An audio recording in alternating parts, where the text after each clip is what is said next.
Continuation from where we left off yesterday. Signs of a cheater. This is not guaranteed. This is just some information I gathered. If you need the information where I got it from, let me know. DM me, send me an email. But this is a compilation of different ways that you might be able to tell that your partner might be cheating. So there's, again, no guarantee. First thing, of course, that's going to be very obvious is decreased in sexual activity. So you're not having sex as frequently as you used to. And in your head, you're like, okay, what's going on? You're so busy, so you tend to forget. But if you're not having sex on a regular basis, which I've always said 2 to 3 times a week, and you live longer, you'll find that there might be a reason. Now, a lot of times there are medical reasons and there are so many other reasons. So please don't take this as a guarantee.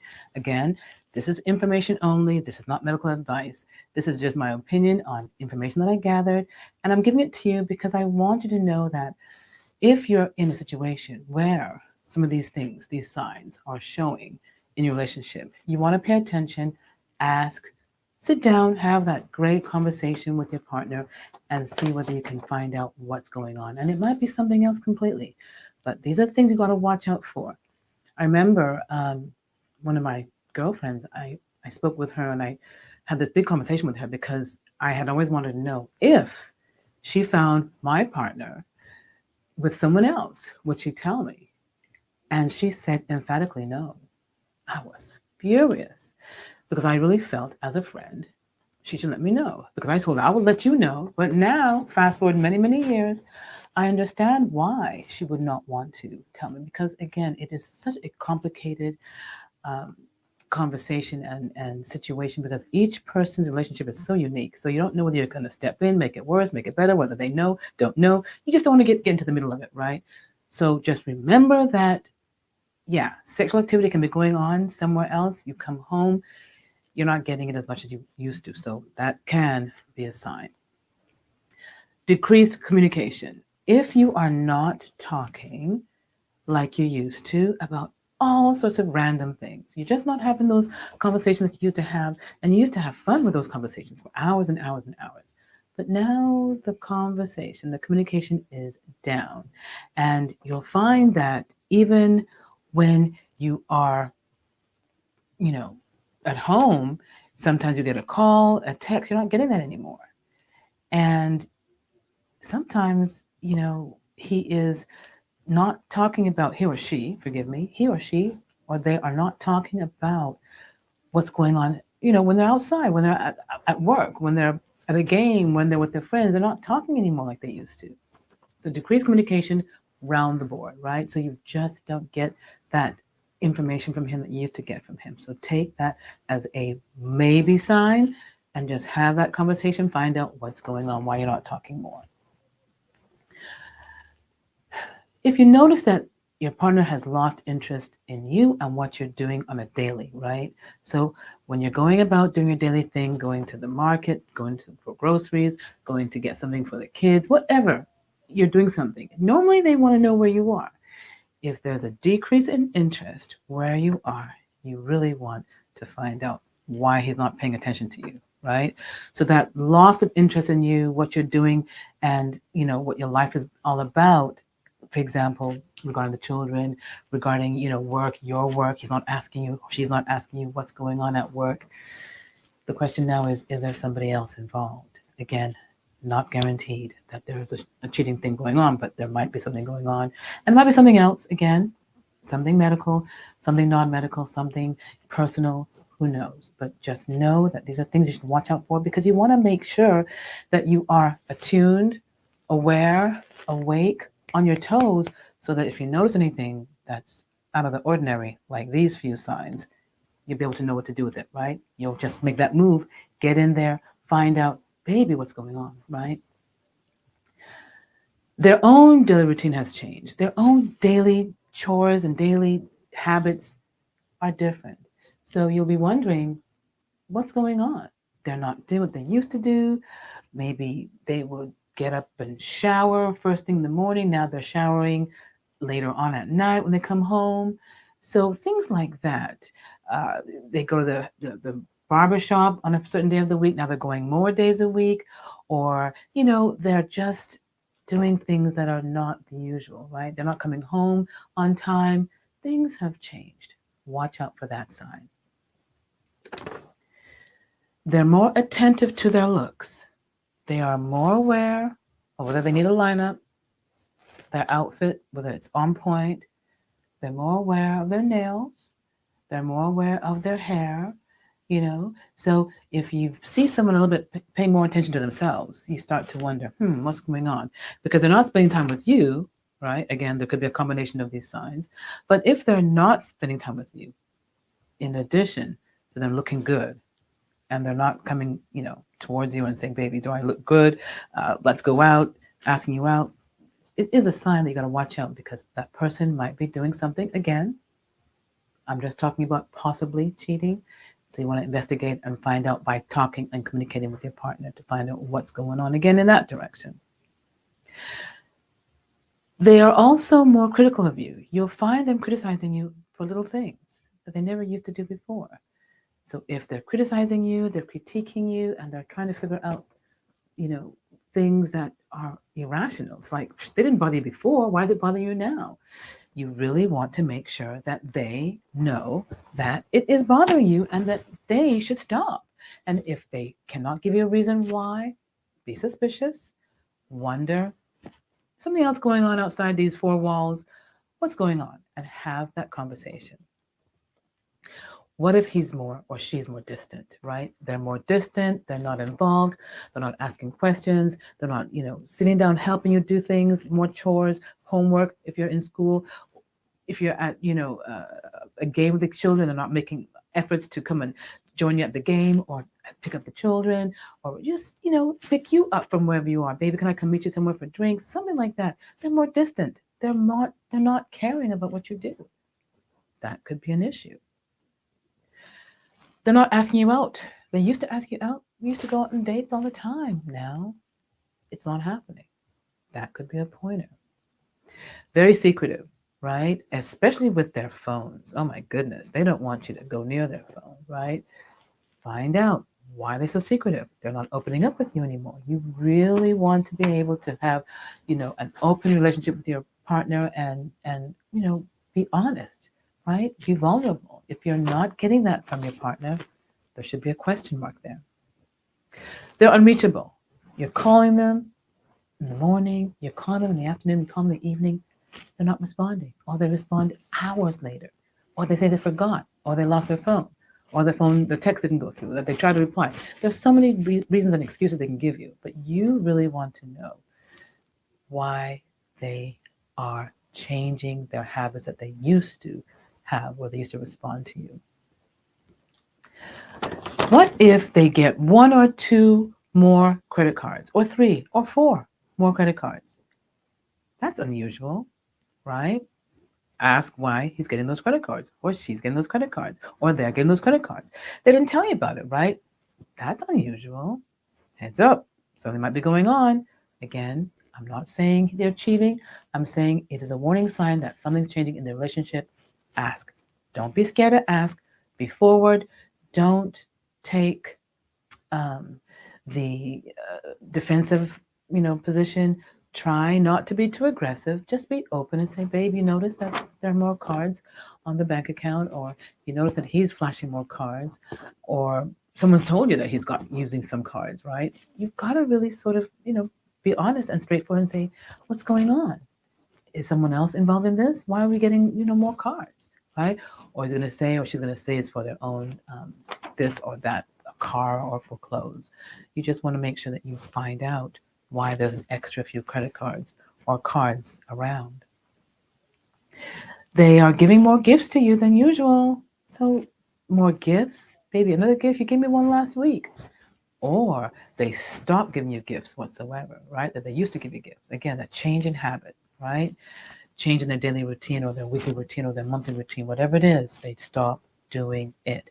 Let's say they bring you flowers, they stop doing it. Or they start bringing you flowers, right? So things like that. The gifts are like they're not giving it to you because they care. They're giving it to you because they feel guilty. So beware of that step in that direction. They're on social media more, Facebook. That's what I hear is the most common one that people go on their dating sites. So beware that they're more engaged with the, you know, internet, social media sites. That could be something that's leading up to something that might be trouble. So try and nip it in the bud. Try and make sure that that doesn't go too far. And just explain to them that you feel uncomfortable with, all the news and all the stuff going on out there on social media. You don't really want that your partner to be indulging and engaging in too many activities that might tip the balance. Okay. They spend less time at home. They are coming home late. That is something that you want to ask about. Why are they doing that?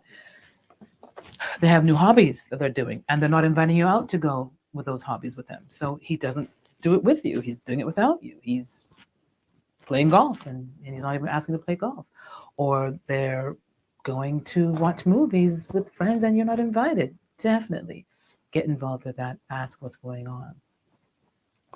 So, what if the person is irritable and impatient and just is treating you bad? That's huge, right? Not fair. So, again, say, whoa, whoa, whoa. That's not like you. Why are you doing this? And you have that conversation. You sit down and have that conversation that you need to have, if not by yourself, with a family member, with a friend that you can trust, or with the pastor or the priest in your church, or again with a counselor. Okay? Please do that as soon as you get a whiff of things going off, going awry. Okay? What if you are the person that was cheated on, right? And we now want to talk about what you should and shouldn't do. Okay? You really want to know if you found out, if you find that your partner is cheating, what should you do?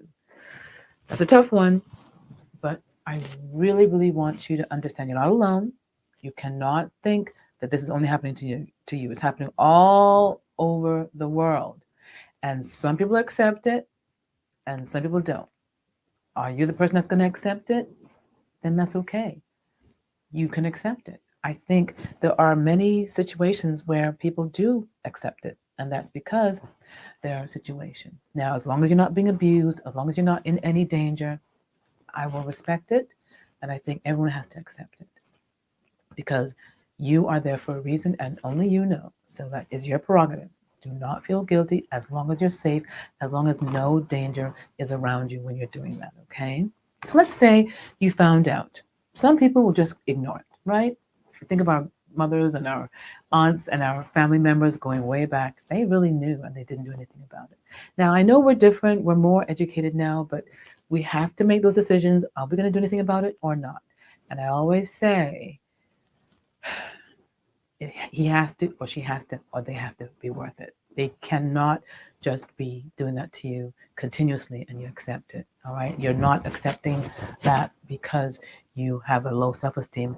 You're accepting it because you really want to either take time to make a decision in the future, get your act together, get your life together, whatever the reason, or you want to stay because of the children. And then the children get older and then you leave if you want to. But whatever it is, think clearly. So the first pointer is do not get even. You got to think clearly. You do not revenge. No revenge. You do not get revenge.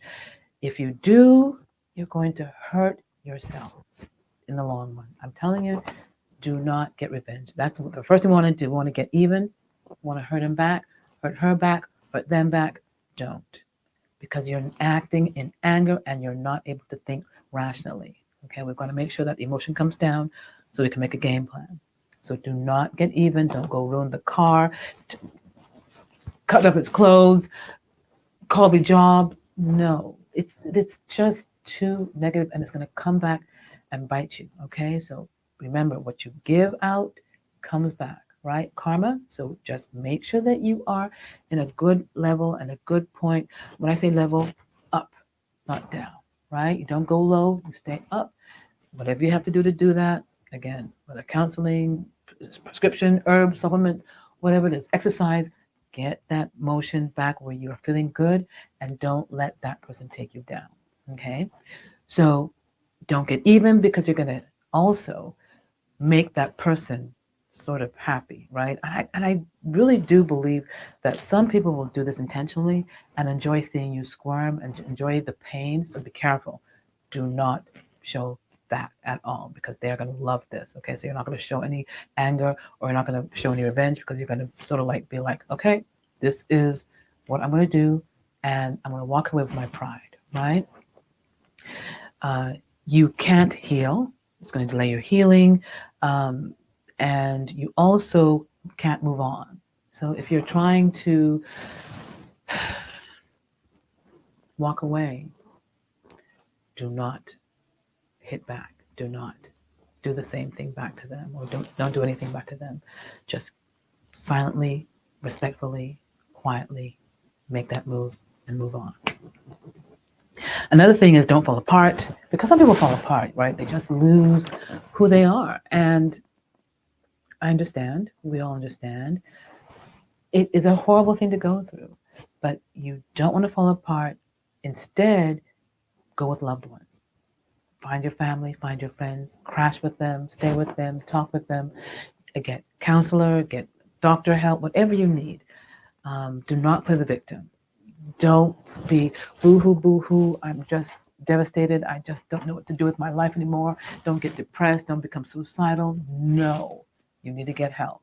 All right. Again, talk to your doctor, talk to loved ones. Make sure you are not just, crashing or becoming psychologically damaged from this because remember, it happens a lot. And if the person's worth it, you might be able to forgive. Okay. The other the other thing you don't want to do is you don't want to forgive easily. You don't want to forgive easily. If you forgive too easily, that is too easy for the person, right? That person's got to earn it. That person's got to make sure that they know how they hurt you. And so you are not going to say, okay, I forgive you. And you're not going to say, oh, and ignore it. Now, if you do, remember, that's like a business arrangement, but you don't want to give this guy your trust or your heart when they don't believe it. And I said guy or gal, but their heart. You don't want to give them your heart, because it's not a productive way of going through the steps of either exiting or healing. Okay, so remember, you could get together, you could get back together, or you could exit. And either way, if you're exiting and lawyers involved, you want to exit gracefully. If you're going to stay, you're going to stay, but you don't want damage to be done by things you've done or said to your partner that they will never forget, right? So you really want to decide when you're going to forgive and not forgive immediately, okay? You are also going to ask a lot of questions. Okay, so when you are having this devastating news, you're going to want to just murder, and I say that, lightly because we're not going to murder, but you feel a lot of anger and you really want to take it out on your partner. But instead, don't take it out on your partner. Try your best to ask questions because that will help, you know, just calm things down when you get these answers. And the partner, if they don't answer, that is a bad thing because that means that they don't care. Okay. So if they're not caring, they're not going to answer. So take that as a sign as to what you want to do in the future, get some help, and decide what you're going to do with that information. But if they're not answering your questions and they shut down, something is wrong about that. And it doesn't sound like they want to engage with you and give you any information, which again might mean that it might be a exit strategy for that person. But please do not don't give up asking questions. You must ask, and that'll give you some information too as to whether he or she is willing to cooperate and communicate with you. Balance your rage, your anger with information. So don't go crazy with the information or the questions, right? Get your questions out there, but don't do it in an angry way. You have to balance it. Try and be calm and cool, and make sure that you are in control, right? You want to balance that emotion with your mind. I always believe in doing that no matter what in life. You always want to make sure your emotions and your mind have that communication, and they know that you're in charge, your mind, right? You don't want to let your emotions get out of whack because it can be dangerous. Um, you also want to limit how much you talk about this, affair. Don't talk about it consistently. Don't just keep on going on incessantly about it and drive yourself and your partner crazy. There should be a time to ask questions, and there should be a time to not ask questions. So make sure you have time, if you're going to forgive, that you can go out and you can say, we're not going to talk about this at all, to take your mind off of it. But answer all the questions, ask all the questions. If they have questions that they ask and you answer, just back and forth, but don't spend more than, some people say 15 minutes, some people say 30 minutes. Personally, I would give it a time limit, definitely not more than 30 minutes, okay? Stay focused. Don't let your mind go off and crazy, thoughts. So stay focused, and if you have questions, make sure you remember them. If you want to write them down so that you can study them and you can just understand why the person did it. But a lot of times you want to stay focused because your mind is going to try and stray. Okay. Talk about it, how it affected you, right? How it devastated you, how it made you feel. Okay. And your partner should be able to show some empathy. Okay. And then you should be able to feel a little bit better with that. Now, if this is repairable, and let's say you are the cheater, right? You want to fix it, you want to make this work, and you are the person that cheated. Number one, stop the affair. You cannot have any more affairs. Number two, answer all the questions that your partner has, every single one, without any holds barred. You've got to be free, and the person's got to feel that you are being honest so they can trust you again, right? Number three, show empathy, no matter what the cost. You have to be able to show that you love and that you are begging for forgiveness. All right. So if you're the person that cheated, please be vulnerable and ask, if not beg for forgiveness, constantly, day in, day out, until your partner forgives, if you want it to be repaired. Keep on listening to your partner, responding, answering all the questions. Please continue to do that. Take responsibility for your actions, for what you've done. Say, I'm sorry, it was my fault. I know I'm to blame. Forgive me. And you have to convince your partner that that is what you want from relationship forgiveness. Um, you might have to, find support for your partner, right? So you both of you go for therapy, go for counseling. You do want to spend your time um, forgiving each other by taking those steps, either with a counselor or with communication. But it's going to take some time to trust again, and you've got to be aware, as the person that's cheating, that it might take months, if not years, to be forgiven for that. But you just have got to make all the effort that you can to ask for forgiveness and make sure it doesn't happen again, so that your partner will be able to love you again, if not immediately, sometime in the future. Because sometimes it takes, someone some time to take out the negative impact in the heart, because the heart is so dark. And if you're able to shine some light on the heart by giving the person love and coming back to the person you were when she fell in love with you, give her the attention, give them the attention, give them the information that they need, and of course, follow whatever they say within reason, so that they too can heal very quickly and forgive you. Okay? All right. So that's the end of my cheating series. I wanted to make sure that you guys understand that it happens a lot. You have to decide, is the person worth it or not? Regardless, your self esteem, your self respect, keep it, smile, be professional as much as you can, get help if you have to, take a time out if you have to also.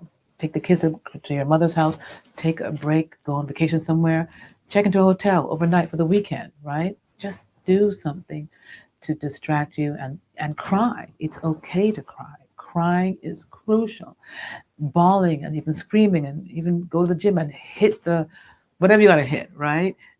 the wall with gloves, right? Boxing gloves. Don't go and box. But the most important question now is, can you forgive? And some people can, and some people cannot. But I'm going to encourage you. There's always room to forgive if the person deserves it by what they say and what they do to and for you and your family. Just weigh the odds and see that he comes out or she comes out on top, so that you have a better future, right? I think if you can save a marriage or save a relationship, if they're worth it, I think it's a good try, a good way to, you know, have a good attempt to have a better chance at improving the relationship. Because I do believe you get stronger, right? You do get stronger. You become closer, especially if you can overcome that hurdle. Because if you do, I think that bond is, irreplaceable. Okay. All right. Talk to you, if not tomorrow, next week. We'll see what we're going to talk about. I'm not sure right now, but we'll get a good topic for you guys. Probably about the A spot and the U spot and the O spot. We're going to talk about some spots next week, okay? All right. Bye. Have a good one.